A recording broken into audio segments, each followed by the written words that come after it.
This is the YouTube version of the Jazz Piano School podcast. If you're looking to skip the upfront audio for the iTunes podcast listeners, go to 11 minutes and 27 seconds to jump into the tutorial. Welcome to the Jazz Piano School podcast, where we have one mission, that is to help as many interested people around the world learn and improve at jazz piano by providing structured and organized jazz piano education. I'm your host, as always, Brendan Lowe, and thank you so much for joining me. This is going to be episode 90. Wow, we got 10 more to 100. In this episode, I'm going to be starting a brand new series of transcription analysis. And so the first person we're going to do is Benny Green. And I think he's a really good person to start with because his lines and solos are very systematic. And you'll hear that a lot in his playing. Everything's very clean, right? Clean, structured, systematic, organized. That's everything that I'm about, that Jazz Piano School is built on, and the education that I want to provide to all of you to understand how to learn jazz piano. So that's going to be really fun. I'm really interested in that. Now, we're just doing the first, 16 bars here. 16 bars. And you can go to jazzpianoschool.com/podcast 90 to download those 16 bars, the transcription, to get that, and look on as I do the analysis with you. And another thing we're going to do here is that I'm going to put in the show notes. You know, we've been editing the podcast kind of back and forth for YouTube and audio if you're listening on iTunes in the car, right? But I'm just going to give if you guys are interested in seeing the video, obviously you can go to jazzpianoschool.com, go to the resources, and find the video lesson on the page there. And we're going to have one edit now, and so I'll just put in the show notes below. If you want to skip the intro that I'm doing here, then you can just move on to the certain timeline. We're going to put the timeline in the point, jump to 5 minutes, and that's where I'm going to start the lesson. But I do a little talking, just kind of philosophies in the beginning, so I'm going to continue to do that in the podcast. A lot of the audio listeners enjoy that as well, but this way you won't have to do it in two places, right? So if you listen to the video, but you want to go check out the podcast, you won't have to. You can still watch the video and listen to me talk and then dive right into the lesson, and vice versa, so it's going to work both ways. I think this is going to be a little bit easier of system for people. So if you want to skip my ramble at the beginning, just go down to the minute marker point in the video, and that's actually where I'll start to jump in. So the first thing that kind of came to mind, I've been really thinking about Jazz Piano School and just my philosophies, what I'm about, my goal is, right? My vision for Jazz Piano School. And, ultimately I want to create a new format and system for learning jazz piano. And I really I try and strive to provide organized, structured jazz piano because that's what I lacked in my career, right? I had all those frustrations learning learning jazz piano through my teachers. I never really knew what to practice again. So all the frustrations and doubt that I went through, my goal is to provide you with those solutions so you don't have to feel that way, because it was really crappy. It was a really crappy feeling to feel that way. And I did for, so many years, like almost 10 to 15 years. I mean, it's rough. It's just a rough process, right, to go through. And that's why so many people quit. And it's such a great music. I thought about quitting. Like, man, if you guys even knew how many walls I would, just came up against and thought about quitting. I quit. I actually did quit multiple times. You're not alone, okay? I just want to say that out there, and I want to make that vehicle to get to a certain point where you feel confident, happy, because ultimately the main goal is for you to feel self-satisfied, right? This music creates a happiness internally from within ourselves, that we can express ourselves through this music and feel good about it and enjoy it, and then it also spreads just happiness throughout the world of the people listening to you. I mean, every one of the podcast listeners and people learning this great music, maybe watching the video as well, are, providing this music to other people that are getting such happiness and joy out of it, no matter who's listening, no matter what skill level you're at. It could be for an audience, it could be for a family member, it could be for your son, it could be for your grandfather, whoever you are, whatever you're doing, it's spreading the love and happiness and joy through this great music, which is really, really important. So all of you are taking a part in that. And so to have people quit or give up because of the process, it's so disappointing. It literally gives me pain. It hurts me to see my students or hear about students giving up, right, on this process because they don't believe they can do it. And I know personally that you can, right? When I see someone give up because they say, oh, I couldn't do it, it's not you, right? It's not you. It's not that you're not talented enough, you're not skilled enough. And that's really what I want JPS to serve as, is it's a vehicle to instill belief that it's not you, it's the jazz piano process. It's really the jazz process in general. And my philosophies on it is that it's a smorgasbord of just, old school ways that people teach. And again, I get a lot of criticism for this because, I'm a younger person, stating my opinions. And I believe that people should help more. I mean, teachers should help more. And again, I don't know what it is. I think it's that people are nervous about taking your job. Some of the pianists, they don't want to share their secrets, whatever it is in your town, or, they want you to go through they want you to suffer the same amount of suffering that they did. That's definitely a big thing. It's like people think in order to cut your teeth or get to a certain level, you need to suffer just like they did because that's how their teacher showed them. But that is such a load of rubbish. I mean, man, that's BS. I can't even get over that. It's like, I want to help people get there and experience happiness through the process. That's what it's about. So anyway, that's what Jazz Piano School really is about, providing so much structure. I just try and simplify the process as much as possible so you can tackle each step, and it's an organized curriculum. It's a journey that you can follow and not feel like you're struggling, guessing, or just venturing out into the unknown. Now, is parts of jazz that? Absolutely. When you get to a certain point, you're finding your own voice. But that only comes at a top echelon level of player. Now, we're talking about people, very, very skilled people that have lots of things down. You got all your chords down, you got all your voicings down, you're comping, you're playing, you're gigging, you sound phenomenal. It's at that level where you start to be like, you start to question and reflect. What is my sound, right? What am I going for? What am I really trying to express here? And that can be through your music, it can be through your writing, you're composing, the types of gigs you take, whether you're leading a band or you're not leading a band, whether you're playing solo. But that rarely, that's for, I would say, just people who are right below almost, that you're playing concert halls, like big gigs, maybe the Vanguard, stuff like that. People, Brad Meldau, at his level, I know those guys have ascended over that, but they reached those points, Keith Jarrett, all these guys in their career, these monsters where they're reflecting on that. And again, I'd say probably 10% of all jazz pianists will get to that point. So the other 90% can be guided through the jazz piano learning process, without having to do that exploration. It's about learning. It's about helping you understand why you're playing these voicings, how to voice things, how to give you tools that you can use to get better and feel happy and express yourself through the music. So that was quite a rant. I don't know. I've been listening to a lot of different things. I'm really big into, obviously, making Jazz Piano School the best it can possibly be. And I really do want this to be a world leader in providing jazz piano education in a different way. And again, I'm always tweaking things in the business, trying to find ways that I can deliver my message in a better way to kind of connect with people, right, who have gone down the same path or who are going down the same path that I went through those struggles. So this is kind of what's been on my mind. I am thinking about doing some rebranding, not rebranding necessarily, but tweaking the message, right? I really want everyone who kind of hears my message, hears the message of Jazz Piano School, to understand what we're about. And it's not just about becoming another learn how to play jazz piano website. That's not what I want. I mean, there's tons of those websites out there.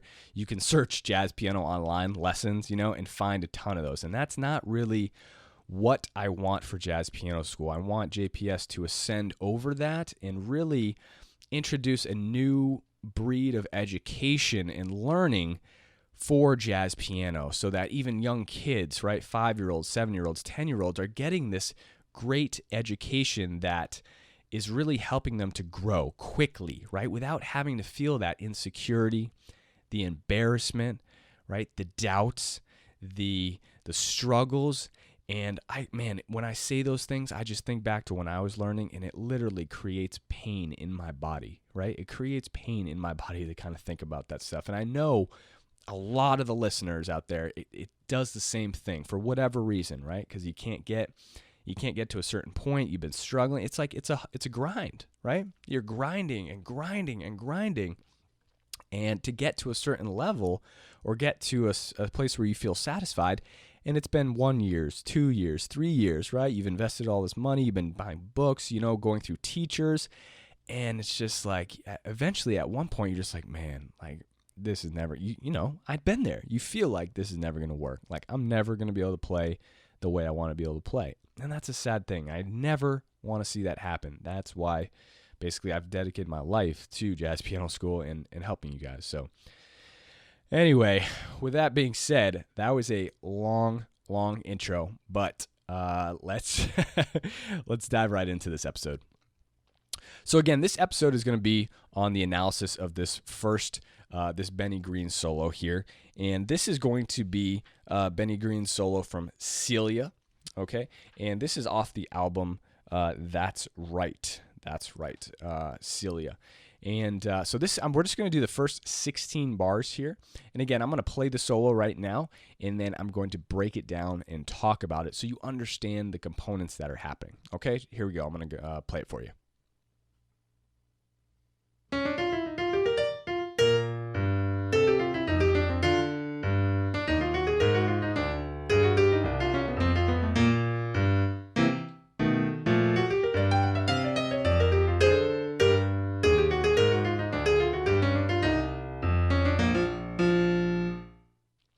All right, so that was the solo. Now, let's go back to the break, because the break is a really fun thing. Now, it's in the key of B flat, right? So now his break starts on beat 3. So the first thing he's doing, we have this little, approach line, right? So he goes 1, 2, 3, and 4, and 1, okay? Now, basically, in this break, it's all just B flat. So there's no really chords here. So what is he actually doing in his break? And this will kind of help answer a lot of questions about breaks. You can play a break with just B flat, right? Something like around B flat. What Benny's doing here is basically essentially approaching, the third of a C minor 7. So he's essentially just adding in a 2/5. So you have a full measure of B flat, and then he has this approach note. So the third, right, that E flat is the third of C. So basically, he just adds in a line that goes over a 2/5 that connects back to the 1, right, which is the beginning of the changes to Celia. So you can do that. That's a very helpful tip in a break. If you have a break that's just one chord, feel free to add lines over a 2/5, right, or a 1-6-2/5 to bring you back to the 1. You don't always just have to solo in B flat, right? You can add B flat, C minor, F7, B flat, and make your line over top of that, or B flat, G, C, F. Your line can move through those changes. That's the way it's more interesting, right? So again, now his approach is this, right? Love this approach for all thirds of any chords. Right? So what we're doing here, if we take the root, C, right? We're essentially starting on the flat 2. We're leading up down to the half step below, chord scale above, half step above, and then down to the third, or the target note there.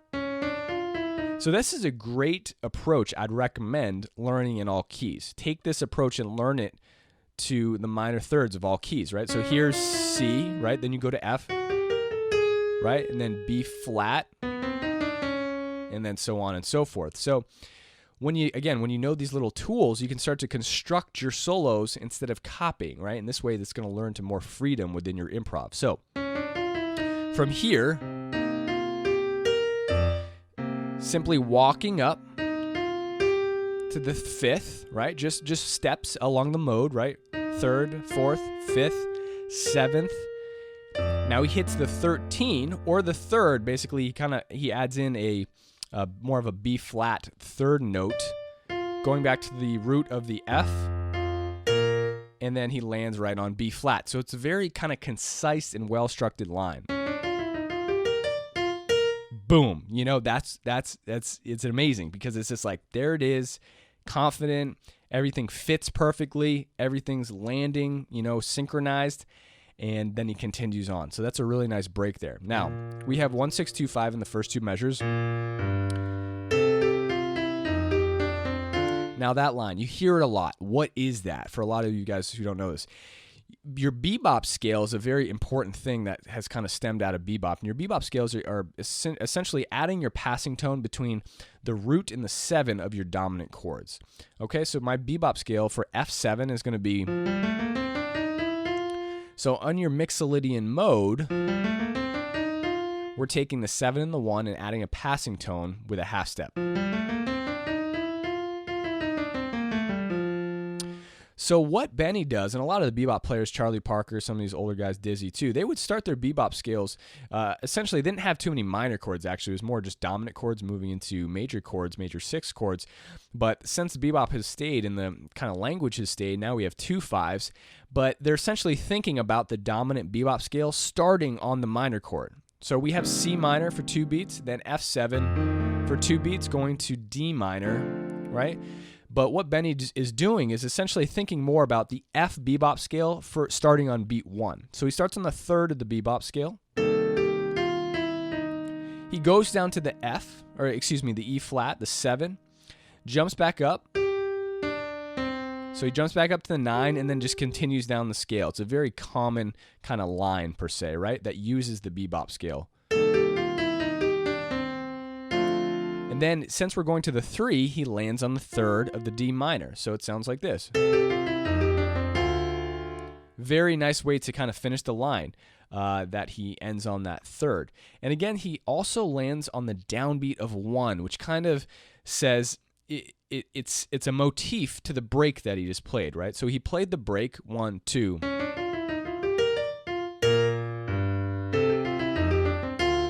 Right, so he has another downbeat. So it's like, boom, he has 2 sentences that he says, right? And he lands on that downbeat. That really creates a connection between both lines. Listen again, okay? 1, 2.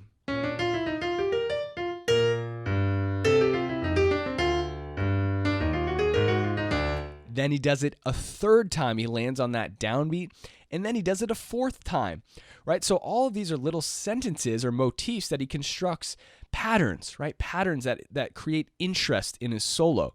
So he's not just playing a whole string of 8th notes, right? He has these little chunks or motifs that we like to call them that are rhythmic phrases that are similar, right? Landing on that downbeat of 1 to finish up his line. Now the 3rd line, right? So all he's doing here is, again, I would kind of view this more as, you can view this as approaching more of an A flat, right? So he's moving up to the 5 of A flat. I kind of like that. This is personally, I like to think about it more of E flat, because until he gets up to the A flat, he's basically just walking up his E flat minor mode, right? So he has a half step approach to the 1. When he hits this B flat, the 5 of E flat or the 9 of A flat, right? Jumps down to the 7 and just moves down the mode and then lands on the 1 again of D. So again, there's nothing magical happening here, guys. It's all just very concise usage of modes and movements. Excuse me, with a couple of jumps, right? Now, could he have just gone back down? He could have done that, right? He could have just gone back down the mode with a little approach to the 3rd. But he chose to make a skip, which is completely fine as well. But again, the main thing that he does is target your chord tones for the ends of your phrases to move into your next chord change. So he lands on the 1. Now, we have an interesting little line here, starting on the G7. He starts on a flat 9. So he approaches the root, okay, 3 and 4. So he kind of hits the root on beat 4,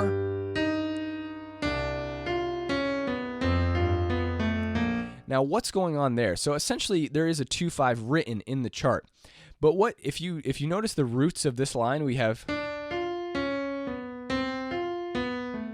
So if I play those accents, right? So essentially what Benny does is kind of throw in a line that's more of a 3-6-2-5 within one measure, right? D, tritone, 2, tritone, 1. Instead of going, right, so D minor, D flat tritone, C minor, B tritone, B flat. And what Benny does is just place those roots in his line. Now the surrounding principles, he just has these little approach steps, right? So 1 and 2, that's the tritone. He approaches the next 2 with the half step below, 2. There's our tritone for the 5, and then another half step to the 1, okay? In that first approach over here, starting on the flat 9, again, he could have led down to the 3rd on the C minor. He could have gone. That's the same thing as the break. I mean, I just created that with that movement. So the goal here in this transcription is to analyze these movements, right? That's a really nice movement from the flat 9 surrounding the root over a dominant chord. 3 and 4 and 1. 3 and 4 and 1. So you can use these tiny movements in so many different ways, right? You want to think about these as being Lego blocks, not that you're copying the lines, right? Essentially, when you're copying and you're learning transcriptions and you're simply copying, you'll learn how to play the solos, and that will come out, obviously, in your playing. But to you, right, internally, you'll feel like, oh, that was the line I learned in the Benny Green solo. We don't want that, and that's not going to help you grow to your full potential. You want to break apart these Legos, right, and use them as building blocks to put together your solo, and that creates true freedom within your improv, and that will allow you to break through the plateaus and ascend to the level that you're trying to reach, okay? So that's a nice little line, approach that you should learn. He goes down to the 9 of the C minor, but the line he's creating is, right? If you were to change up the chords or reharm it, you could go D, D flat, C, B, B flat. Okay, so that's a really nice thing there. Now, you obviously saw there's some comping chords here. I won't really talk about that, but now we're back into another 1-6-2-5-3-6, and then we got some different changes there. So we have B flat, G minor, C minor, F, D, G, E flat, A flat. Okay. So what he does here,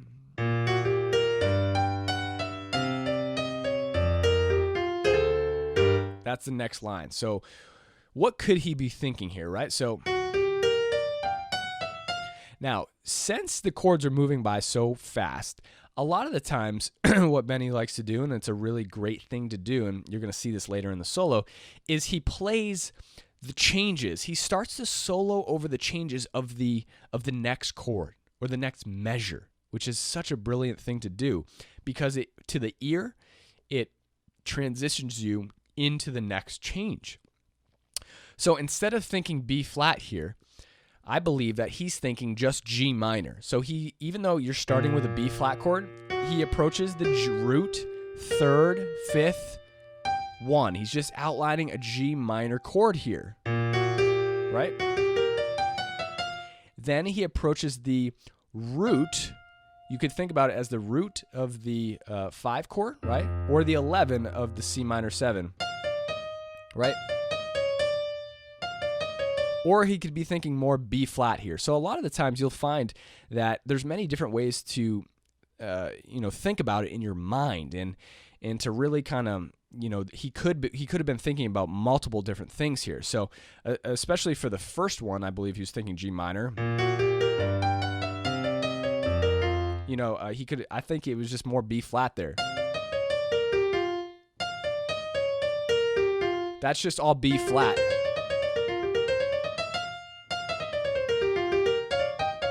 Right, that sounds a lot like just more of a B flat kind of blues, major blues-ish scale, right? That he was thinking once he lands on that 5th. So I think that's more or less what he's thinking was B flattish, right? So he thought he started with the G minor, and and that's all B flat. Then he has, that's just a nice third line, okay? On the E flat minor to the A flat, he has a nice approach, a chromatic approach starting from the 11, right, down to the 3rd. Again, another Lego building block I'd recommend you add into your repertoire. You can use that 3rd approach to all 2-5-1s or all minor chords. Right? Right, however you want to.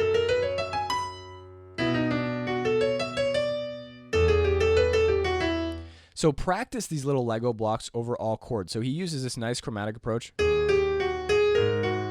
He uses the same line he did in the previous element, right? But he uses a different approach. So before he went like this with a half step below. Now he uses a different approach, right? So again, he's creating his own freedom through these approaches. I mean, this is just a perfect example of how he's using these building blocks to create his own freedom and self-expression. Now, over the D minor to G7, we have... Now, this is a little bit, out of the realm. So this A flat here, again, you can relate this back to the other approach that he used in the beginning of his solo, basically on bar 5 when he started on the A flat, the flat 9 of the G7 chord. Right? Now, essentially, here he has...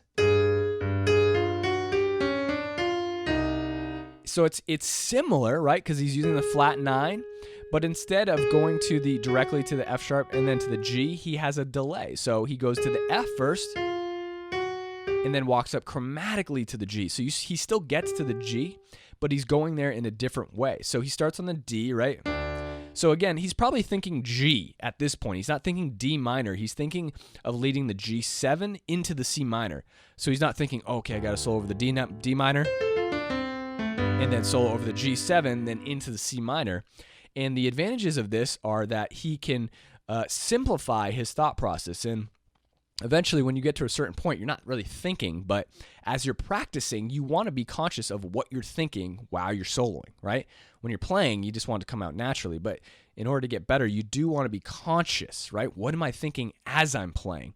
And there's 2 different ways to practice. I mean, you can practice by trying to not be conscious while you're playing, and then you can practice to try and be conscious of what you're thinking while you're playing. I recommend both, actually. But again, as you're practicing, you can think of just about the 5 chord, go to the flat 9, walk up chromatically to the root, and then he has an approach to the 3rd of the C minor. Again, you can practice just this approach to all your, right? In all your different keys, which I'd recommend. So, and then he just finishes off with a B flat, kind of, again, major-y, bluesish, right, lick there.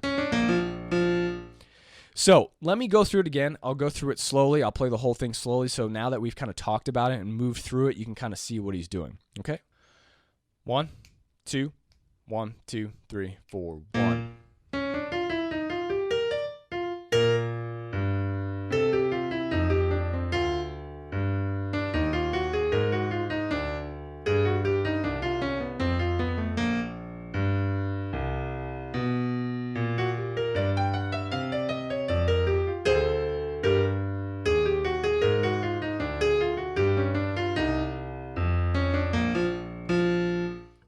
So that is the solo. And again, the thing you want to take away from this is look and analyze all the different movements. I mean, there's small building blocks. There's essentially larger building blocks you can use to analyze.